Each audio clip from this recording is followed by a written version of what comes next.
From 1972, we have Pong.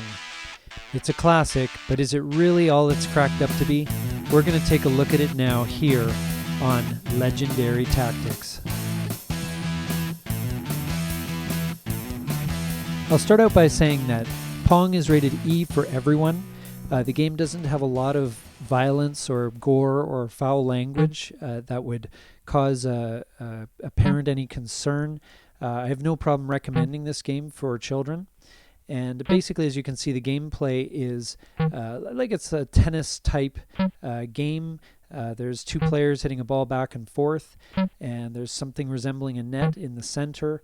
And I'm the player on the left, and as you can see, I'm not very skilled at this point. I'm still learning the game. But let's start off talking about the story. I have to give the story an F. The characters involved are very underdeveloped, and there really isn't a lot of theme that I could draw from. There's no backstory to these players, and I really don't understand their motivations.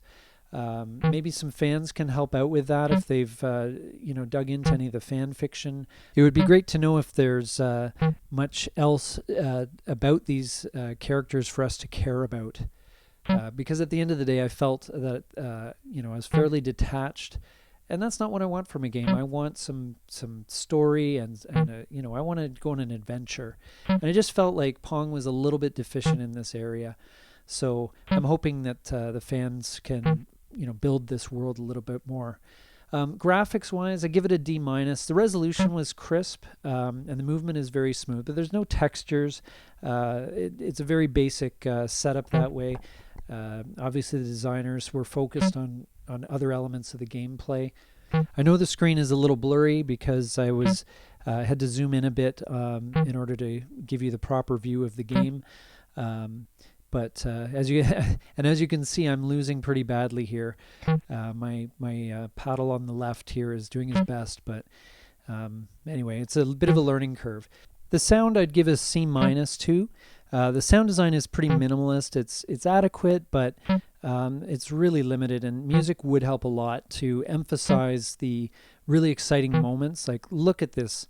You cannot say this isn't exciting right now. I mean, that is, they could really use a bit of stirring music to really get the blood pumping. But for whatever reason, the designers didn't put anything in there. Maybe it's something they can add in a future edition. I think it would add a lot. As far as the multiplayer, I'll give it a B. You can play two players simultaneously. If you have someone in the room that you'd like to, bring in, they can take the controls on the other half of the keyboard.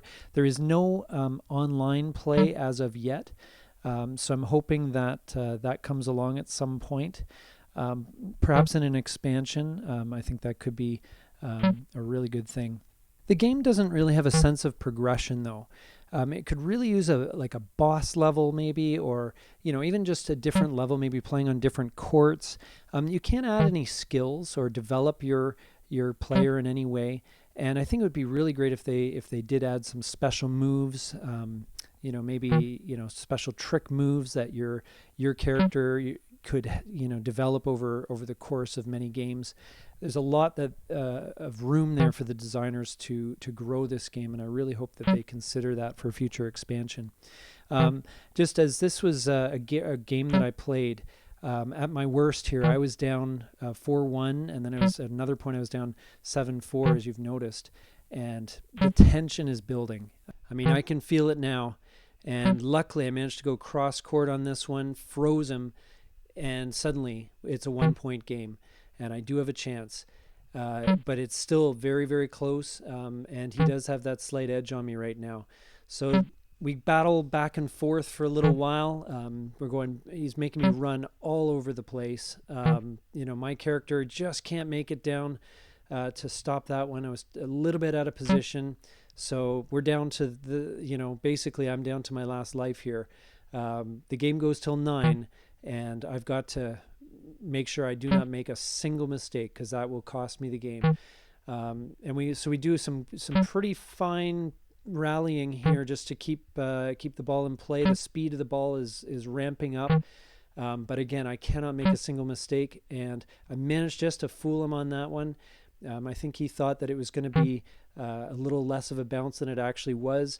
And here we go. This is for all the marbles. It is 8-8. And this is, my mouth is dry. I can't believe how close this is going to be. I'm going to hopefully just be able to sneak one past him and be able to take the win here. And this is my opportunity, and I go for it and put it past him for the win. And that's where I think this game really shines. There can be some real tension.